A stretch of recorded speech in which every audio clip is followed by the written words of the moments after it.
오늘 당신과 함께 살펴볼 자료는 한 교회 설교 말씀의 일부입니다. 아, 네. 창세기 1장 28절에서 31절을 중심으로 해서요. 하나님의 형상대로 살아간다는 것, 이게 뭘 의미하는지 좀 깊이 파고들어 볼 텐데요. 네, 흥미로운 주제죠. 네, 평소 생각과는 좀 다른 관점들이 있더라고요. 그래서 이건 좀 같이 얘기 나눠볼 만하다 싶었습니다. 바로 시작해 볼까요? 좋습니다. 이 설교는 기본적으로 인간이 그냥 여러 피조물 중 하나가 아니라 하나님의 형상대로 만들어진 아주 특별한 존재라는 걸 강조하면서 시작해요. 특별한 존재요? 네, 그러니까 단순히 겉모습이 비슷하다 이런 차원을 넘어서요. 하나님의 성품이라든지 또 관계를 맺으시는 방식, 창조성, 그리고 다스리시는 방법 같은 것들을 우리가 세상에 보여주는 존재라는 거죠. 하나님의 형상이라는 개념이 정말 핵심이네요, 그러면. 우리가 그 형상대로 지음받았다는 게 구체적으로는 어떤 의미로 설명되나요? 여기서 아주 중요한 비유가 하나 나와요. 우리가 보통 자기를 비추는 거울이라고 생각하기 쉬운데 그게 아니라 우리를 통해서 하나님을 세상에 보여주는 창문 같은 존재라는 거예요. 창문이요? 네, 그러니까 내 존재의 목적이 나 자신을 막 드러내고 이게 아니라 하나님을 나타내는 통로가 되는 것, 거기에 있다는 거죠. 그리고 또 하나 인상적인 비유가 아이가 막 서툴게 그린 그림 있잖아요. 네네. 부모는 그걸 너무 소중하게 여기잖아요. 그것처럼 하나님도 우리의 좀 불완전함에도 불구하고 우리 존재 자체를 아주 귀하게 여기신다는 거예요. 와, 창문이라는 비유, 그리고 그 아이의 그림 비유도 상당히 와닿는데요. 나를 통해 하나님을 보여준다. 많은 생각을 하게 하네요. 그렇죠. 근데 그 창세기 1장 28절에 보면 땅을 정복하고 모든 생물을 다스리라는 말씀이 있잖아요. 이게 자칫하면 되게 강압적인 지배, 이런 걸로 해석될 수도 있을 것 같은데 이 부분은 어떻게 설명하나요? 네. 바로 그 지점을 설교에서 짚어줘요. 보통 정복하다, 카바시, 다스리다, 라다 이 히브리어 단어들을 강한 지배로 생각하기 쉬운데 네, 그렇죠. 원뜻을 보면 폭력적인 지배나 착취가 아니라 책임 있는 돌봄에 훨씬 가깝다는 거예요. 책임 있는 돌봄이요? 네. 예를 들어 창세기 2장 15절에 아담에게 에덴 동산을 경작하며 지키게 하셨다는 말씀처럼요. 마치 정원사가 정원을 가꾸듯이 우리에게 맡겨진 세상이나 관계들을 사랑으로 잘 돌보고 책임지는 것. 그게 진짜 다스림이라는 관점이죠. 지배가 아니라 청지기의 역할에 가깝군요. 그렇죠. 다스림에 대한 인식을 좀 확 바꿔주는 해석이죠. 그러네요. 책임 있는 돌봄이라.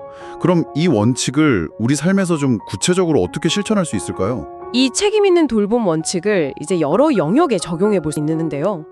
설교에서는 크게 세 가지를 제시해요. 첫째는 일터예요. 일터요? 네, 같이 일하는 동료나 직원을 단순히 그냥 성과를 내기 위한 도구, 수단 이렇게 보는 게 아니라 인격적으로 존중하고 함께 돌보고 성장시켜야 할 대상으로 여겨야 한다는 거죠. 설교 중에 외국인 노동자를 좀 비인격적으로 대하는 그런 사진을 보여주면서 이런 태도를 경계해야 한다고 지적하기도 하고요. 성과주의보다는 사람을 먼저 생각하는 관점이네요. 그럼 가정이나 공동체는 어떤가요? 네, 가정에서도 마찬가지예요. 배우자나 자녀를 내 소유물처럼 생각하거나 내 마음대로 바꾸려고 막 애쓰는 게 아니라는 거죠. 그렇죠. 가정을 하나님이 나에게 맡겨주신 소중한 정원처럼 여기고 그 안에 있는 가족들을 사랑으로 잘 돌보는 그런 책임감을 강조해요. 그리고 더 나아가서 교회 공동체 안에서도 마찬가지죠. 서로 막 경쟁하고 누가 더 위에 서려고 하고 이런 게 아니라 사랑으로 서로를 돌보고 세워주는 관계, 이걸 만들어가야 한다고 말하고 있어요. 공동체 안에서의 돌봄이군요. 네, 예를 들어 최근에 불거진 과로사 문제 같은 걸 언급하면서 교회마저 효율성만 따지다가 사람을 소홀히 대하면 안 된다, 이런 경각심을 주기도 하고요. 작은 실천들, 청소년한테 컴퓨터나 기타를 가르쳐주는 봉사와 같은 거 있잖아요. 이런 것들이 다 좋은 돌봄의 예시가 될 수 있다고 이야기해요. 결국 일터든 가정이든 공동체든 관계를 소중히 여기는 책임 있는 돌봄이 핵심이군요. 아까 설교에서 또 중요하게 다룬다고 하신 부분이 인간 창조 후에 하나님이 보시기에 심히 좋았더라 하신 말씀이라고 했잖아요. 네. 창세기 1장 31절 말씀이죠. 다른 창조물에는 그냥 좋았더라 하셨는데 왜 인간에게만 유독 심히 좋다고 하셨을까요? 이게 좀 궁금하거든요. 이 부분을 설교에서는 하나님께서 인간을 그냥 기능적인 존재, 일하는 존재 이상으로 보신다는 거죠. 그러니까 기쁨의 대상, 관계의 대상으로 여기신다는 감정적인 표현으로 해석해요. 아, 감정적인 표현이요? 네, 우리가 뭘 잘해서 얼마나 완벽해서가 아니라 그냥 우리 존재 자체를 하나님께서 너무 기뻐하신다는 거예요. 스바냐 3장 17절 말씀도 인용하는데 너로 말미암아 기쁨을 이기지 못하시며 이런 구절처럼요. 와, 마치 아이가 서툴게 접은 종이비행기 있잖아요. 아빠는 그게 세상 어떤 것보다 소중하잖아요. 그것처럼 하나님은 좀 부족해 보이고 서툴러 보이는 우리 모습 그대로를 보시면서 와, 진짜 좋다. 심이 좋다. 이렇게 감탄하신다는 그런 메시지예요. 그 해석은 정말 우리의 가치관을 좀 다르게 보게 만드네요.